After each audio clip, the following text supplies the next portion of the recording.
Hi friends, welcome to Stories Hub, a place for peaceful storytelling, calm moments, and quiet adventures.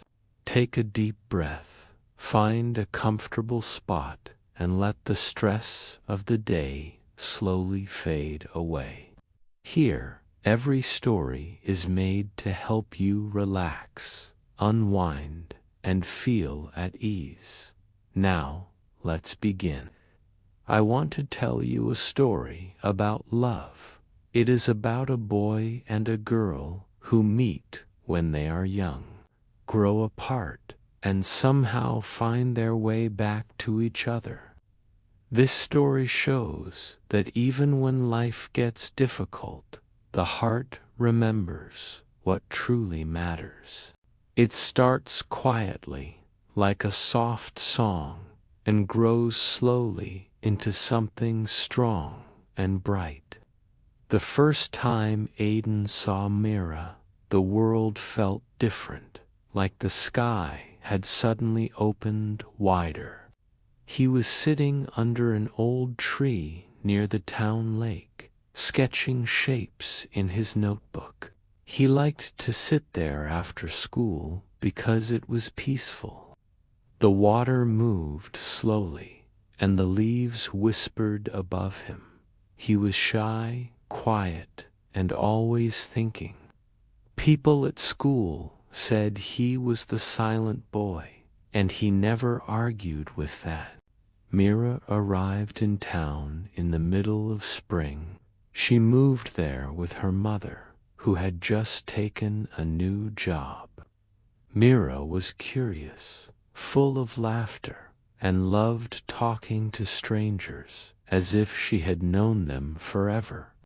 On her first afternoon, she went exploring and walked along the path by the lake, humming softly, touching the tall grass with her fingers like it was something magical. When she noticed Aiden sitting under the tree, she slowed down. She saw the notebook, the careful lines, the gentle way he held the pencil.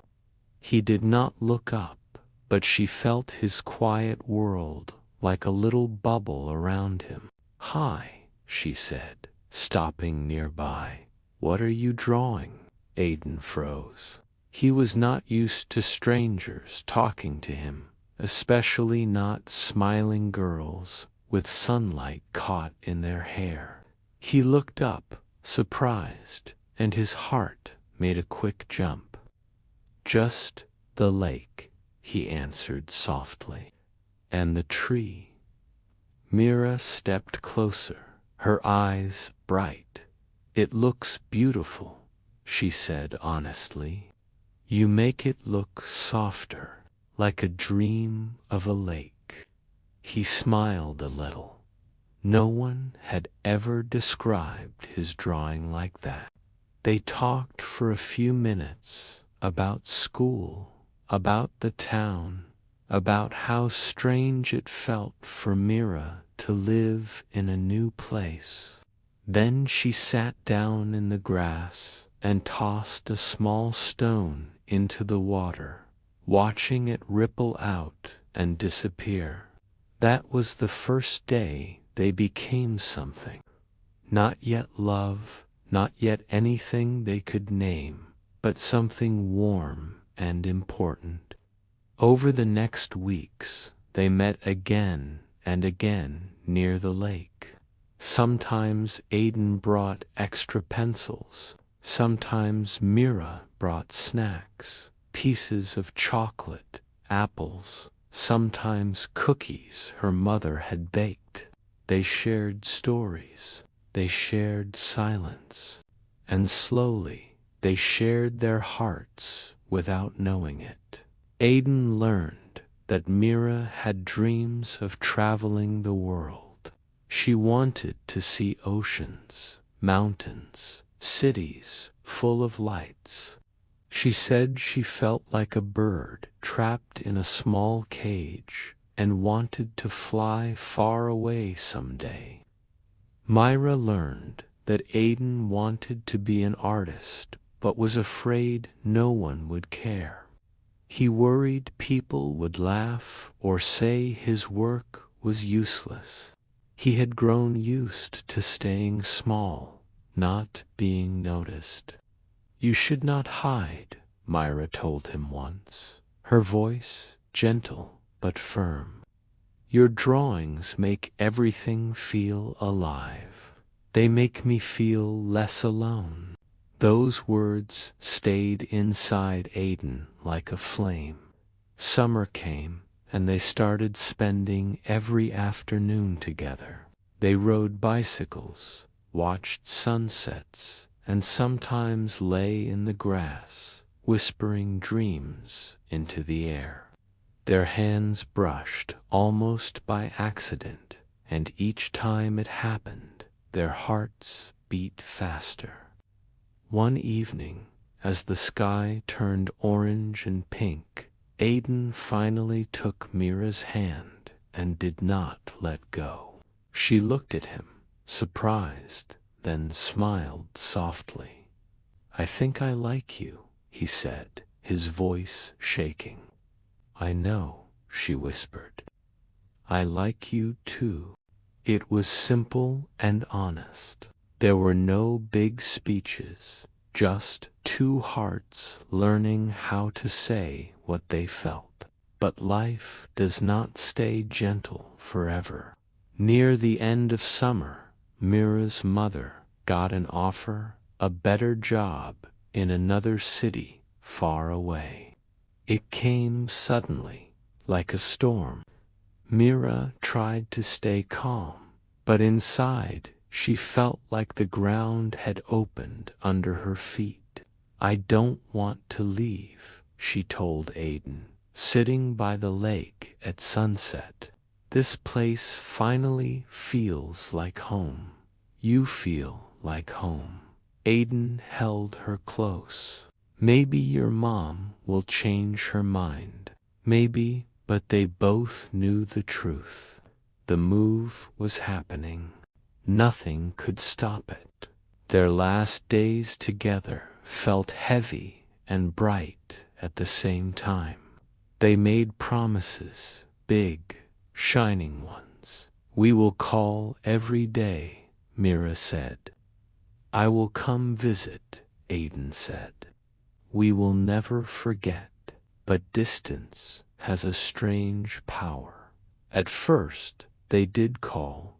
They wrote long messages, shared pictures, and stayed up late talking about everything. Slowly, though, school grew harder. Their lives grew busier. Time zones and small misunderstandings began to pull at them like invisible hands. Fewer messages, shorter calls, quiet gaps that stretched longer and longer. One night, Mira wrote only, "I'm sorry. Everything feels too far." Aiden stared at the screen for a long time. His chest felt empty. He wrote, "I understand," and even though he did, it still hurt. Years passed. Aiden finished school. He went to art college, still carrying Mira's words inside him. He learned new techniques, painted bigger canvases, and surprised himself with how much color he used. Sometimes he saw a girl with hair like sunlight and thought of Myra. Sometimes he dreamed of her laughing. Myra grew too. She moved with her mother a few more times, met new people, learned new cities and new skies. She studied languages and worked in cafes, saving money, always keeping a list of places she wanted to visit one day. But at night, when the world was quiet, she sometimes thought of the boy under the tree who had held her hand like it was the most precious thing in the world. Neither of them forgot. They just learned how to live with the memory. One spring, many years later, Aidan returned to his hometown for a small art exhibition. The gallery was simple: white walls, soft lights, quiet space. His paintings hung in a row: lakes, trees, skies full of soft color. People walked slowly, whispering kind words, asking questions, smiling. But Aidan felt nervous. He still feared he did not belong in that world. Then he heard a voice that seemed to come from a dream, soft and careful, as if it was afraid to break the moment. "You still make the world look softer." He turned.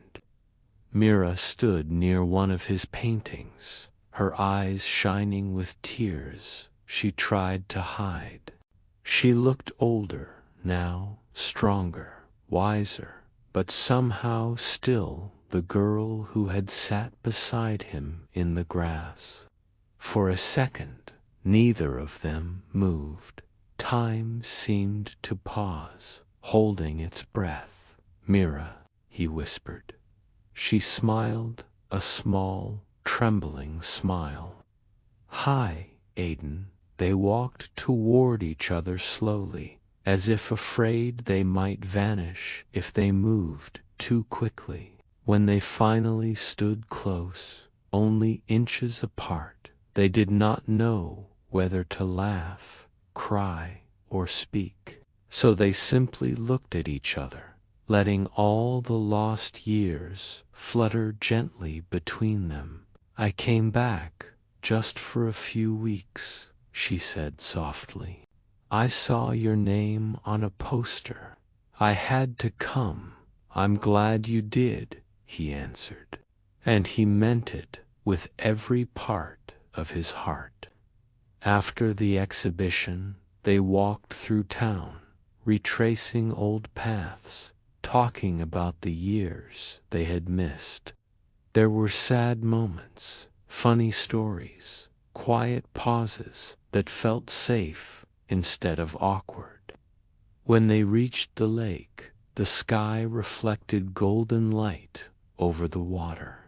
The old tree still stood there, a little taller, a little rougher with age. They sat beneath it, almost exactly like before. "I used to imagine this," Mira said, "but I never thought it would really happen." "Me neither," Aidan replied. "I thought you were only a memory." She looked at him carefully. "Are you happy?" He thought for a moment. "I'm learning to be. Art helps. But sometimes I feel like part of me is still waiting for something." Myra's voice was gentle. Maybe it was waiting for this. Silence settled between them, warm, peaceful, the kind of silence only two hearts with history can share.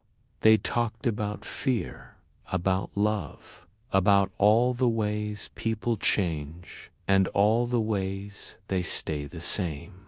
Aidan realized that the shy boy he once was had grown, but he still carried the same soul. Mira realized that even after all her travels, the place that mattered most was not a city or a country. It was the feeling she had right there beside him. As the sun went down, Aidan reached out again, just like years before, and took her hand. This time, Mira squeezed back without hesitation. "I don't know what the future will look like," she said, "but I know I don't want to let go so easily again." He smiled, tears shining in his eyes. "Then let's not." And so their story began again, not like a dream, not like a fairy tale, but like two people learning slowly and honestly how to love with open hearts. That night, after they parted, Aidan lay awake in his old bedroom, staring at the ceiling. The shadows on the walls looked familiar, yet different. He felt full, like he had swallowed sunlight and memories all at once. He kept replaying Mira's smile, the way her voice softened when she spoke, the feeling of her hand in his. He wondered if this was destiny or just a strange gift from time. Either way, it scared him and warmed him at the same time. Across town, Mira could not sleep either. She stayed by the window of the small guest room at her aunt's house, watching the quiet streetlights glow. She touched her chest, where her heart beat hard, and whispered to herself, "Don't run this time." The next day, they met again, not by accident, but by choice. Mira texted, "Coffee, same place we used to buy ice cream." He replied almost instantly, "I'll be there." The cafe had changed. It was brighter now, with bigger windows and little plants in glass jars. But the corner table was still there, as if waiting just for them. They laughed when they realized they both remembered it. They talked for hours about everything and nothing, about the people they had dated briefly but never truly loved, about fears that still followed them, about dreams that kept growing. "I still want to travel," Mira said, "but now I think I don't just want to run from places. I want to run toward something." Aidan lowered his cup slowly. "And what do you think that something is?" She looked straight into his eyes. "I'm still figuring it out." He nodded, understanding the meaning hidden inside her words, even the parts she didn't say.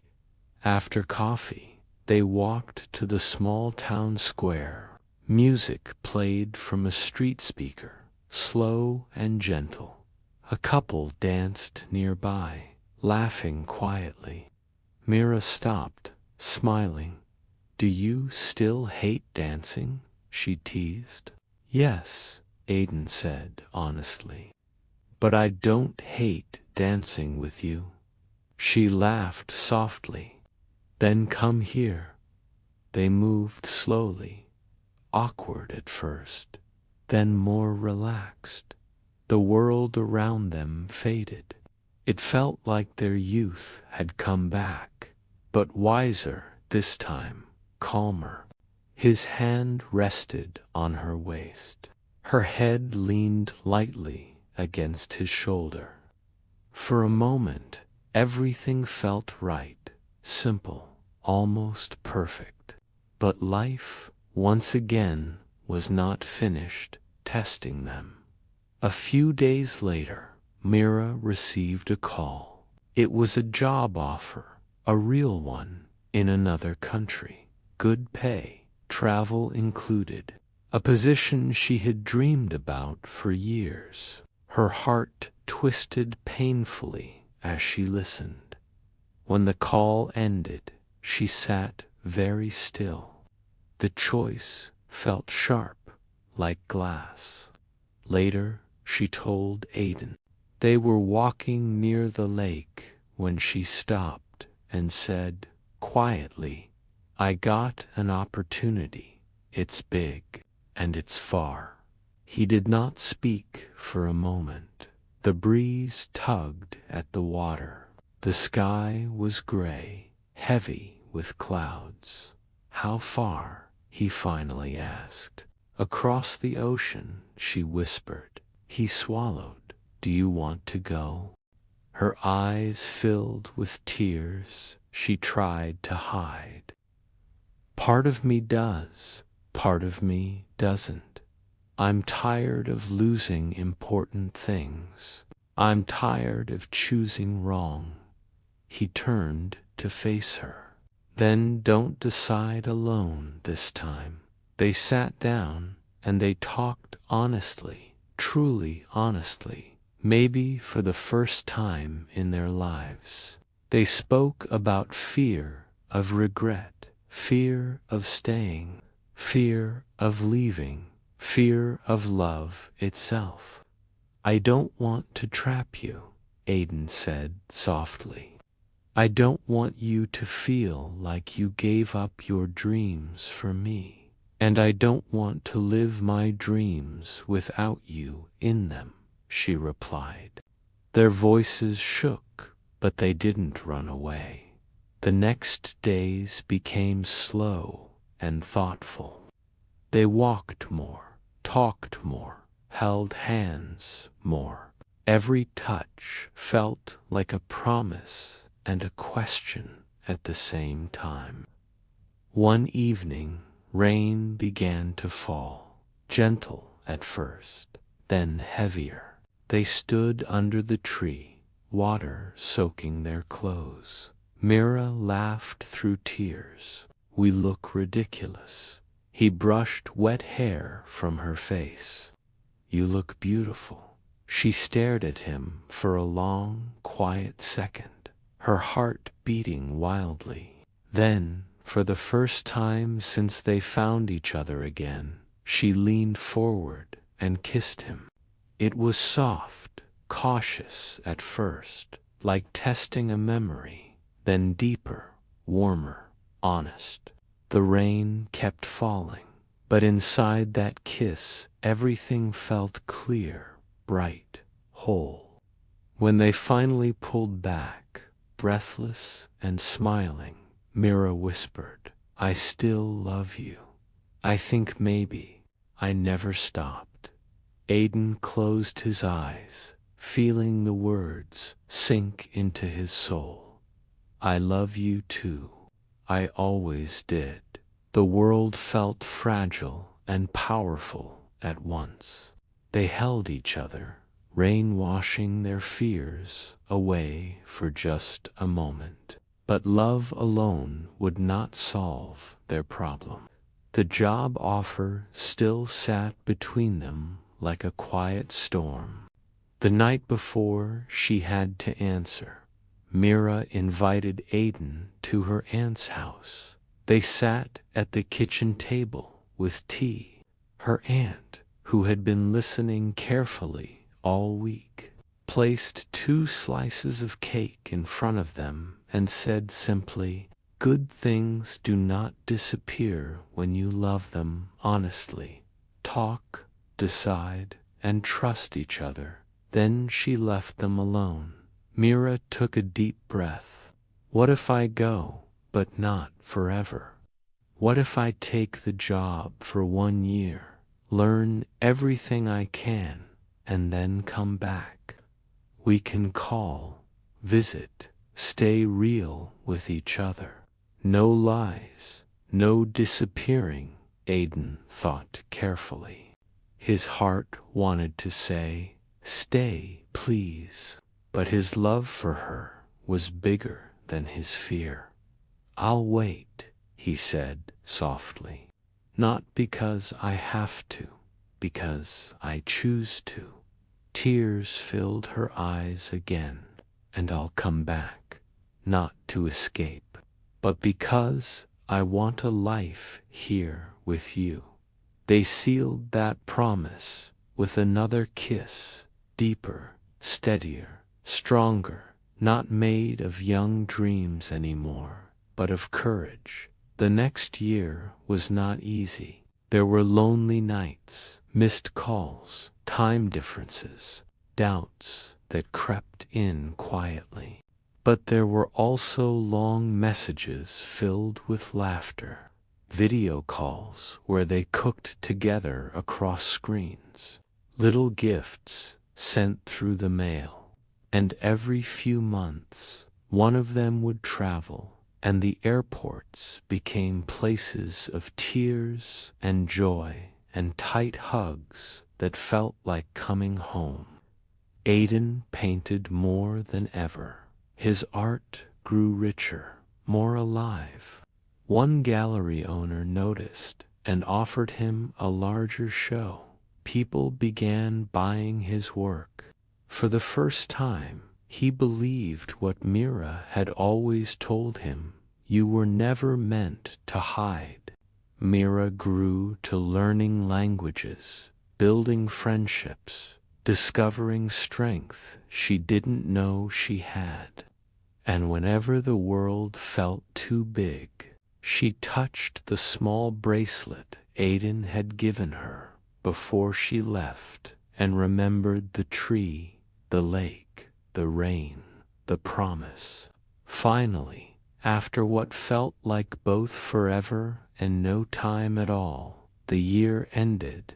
Mira came back with a suitcase, a tired smile, and a heart full of certainty. Aidan waited at the airport, holding flowers with shaking hands. When she walked through the doors and saw him, she dropped her bag and ran. He caught her, lifting her off the ground as she wrapped her arms around him. They laughed and cried at the same time, not caring who watched. "You came back," he whispered into her hair. "Of course I did," she said. "I came home." They moved slowly after that, not rushing, not forcing. They found a small apartment near the lake. They filled it with plants, books, canvases, and laughter. They argued sometimes, like all couples do, but they learned to talk, to listen, to stay. On quiet evenings, they walked to the old tree and sat beneath it, remembering the boy and girl they once were, grateful for the long, confusing road that led them back together. Years later, when people asked how they knew they belonged together, Mira always smiled softly and answered, "Because we chose each other again." And Aidan would say, "And we never stopped trying." Their love wasn't perfect. It was patient. It was brave. It was real. And that made it beautiful. Life after Mira returned was a mix of quiet mornings, bustling afternoons, and slow evenings filled with laughter and conversation. The small apartment by the lake became their world, a place of safety, love, and creativity. Aidan painted, sometimes from morning till night, inspired by Myra's energy and the way sunlight played on the water. Myra worked at a language school, teaching students from all over the world. They thrived in the small routines they built together, but life, as always, had bigger plans. One evening, after a long walk along the lake, Aidan stopped at the old tree, the place where they had first kissed in the rain years ago. He held Mira's hand, nervous in a way that never went away when it mattered most. He reached into his pocket and pulled out a small velvet box. Mira's eyes widened, tears threatening to spill immediately. "Aidan," she whispered, unable to find words. He knelt down on one knee, the lights from the lake reflecting in his eyes. "Mira, from the first moment I saw you, I knew my life would never be complete without you. You are my home, my courage, and my heart. Will you marry me?" Myra's lips trembled into a smile, and she nodded so quickly it was almost breathless. "Yes, yes, Aiden, of course. They hugged, laughter and tears mingling, the world around them disappearing except for the warmth of their love. The wedding was small but perfect.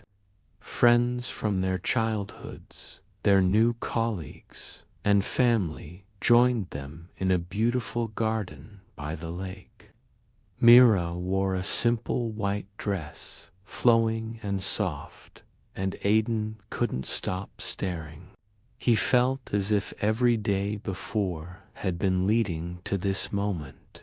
During the ceremony, they exchanged vows they had written themselves. "I promise to love you through laughter and tears," Mira said softly, "through mistakes and successes.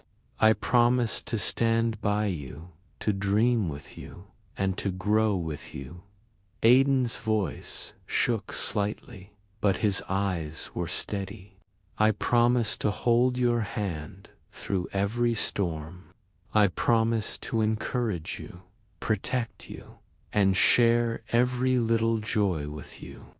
You are my past, present, and future." As they kissed, everyone cheered, but for Aiden and Mira, nothing else existed.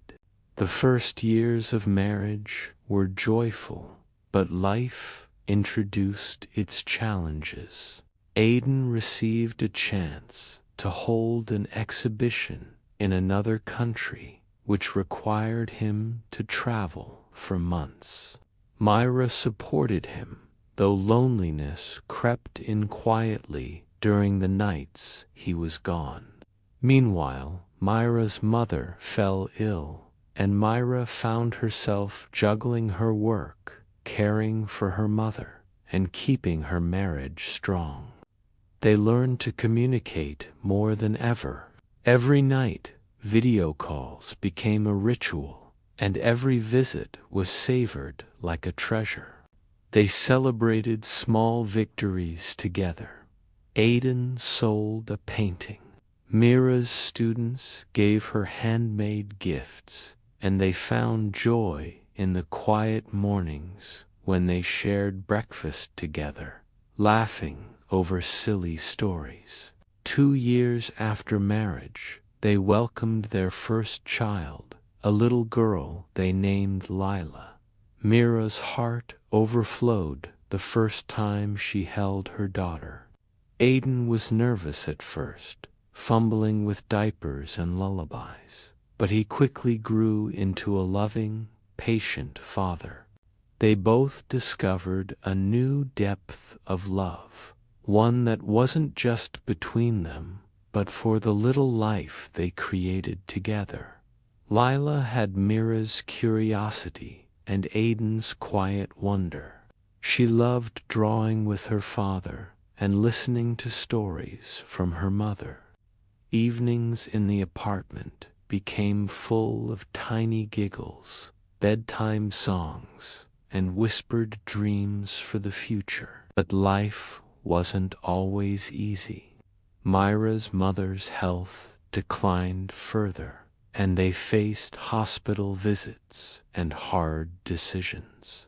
Aiden painted to calm his own anxiety, while Myra worked tirelessly. There were moments of frustration, exhaustion, and tears, but through it all, they held each other's hands, remembering the promises they made under the old tree. Amid the struggles, they also found joy in new adventures. They traveled as a family, first small trips, then longer journeys, taking Lila to the mountains, the beach, and cities Mira had dreamed about before she met Aiden. Each journey strengthened their bond. Mira's adventurous spirit inspired Aiden to paint landscapes from places he never thought he'd see. Their love grew not just in quiet moments, but in shared dreams and experiences. One evening, while sitting on a balcony overlooking the ocean, Aiden said, "You know, I never imagined life could be this full. You, Lila, our little adventures. It feels like we're finally living all the colors I've always painted." Mira rested her head on his shoulder. "It's not perfect. We still fight. We still get scared. But it's ours. And that's enough." Years passed. Lila grew into a bright, energetic girl who reminded them of their younger selves, curious, fearless, and full of questions. Aiden and Mira celebrated small milestones, anniversaries, new paintings sold, new travels, and quiet evenings with wine and conversation. They learned that marriage wasn't about avoiding challenges, but growing through them together. They still returned to the old tree by the lake, often sitting quietly, sharing dreams, and remembering the love that had survived distance, time, and hardship. Their bond had become stronger than ever, built not just on romance, but on trust, resilience, and friendship. Aiden eventually opened his own small gallery in town, featuring his works and sometimes Mira's photography. Mira started a community program to teach children languages and creativity, inspired by the way art had changed their lives. Together, they built a life that intertwined dreams, work, family, and love. One rainy evening, as they watched the water ripple under the downpour, Myra whispered, "We've faced so much, and yet I still feel like it's just the beginning." Aiden smiled, brushing wet hair from her face. "Then let's keep walking, together, always." And so they did, facing storms, chasing dreams, laughing, crying, creating, and loving. They discovered that true romance wasn't only about grand gestures or first kisses under the rain. It was in shared mornings, quiet support, brave promises, and the knowledge that no matter what happened, they would always return to each other. Their story became one of life itself, full of challenges, hope, love, and the courage to dream together, always under the sky they shared.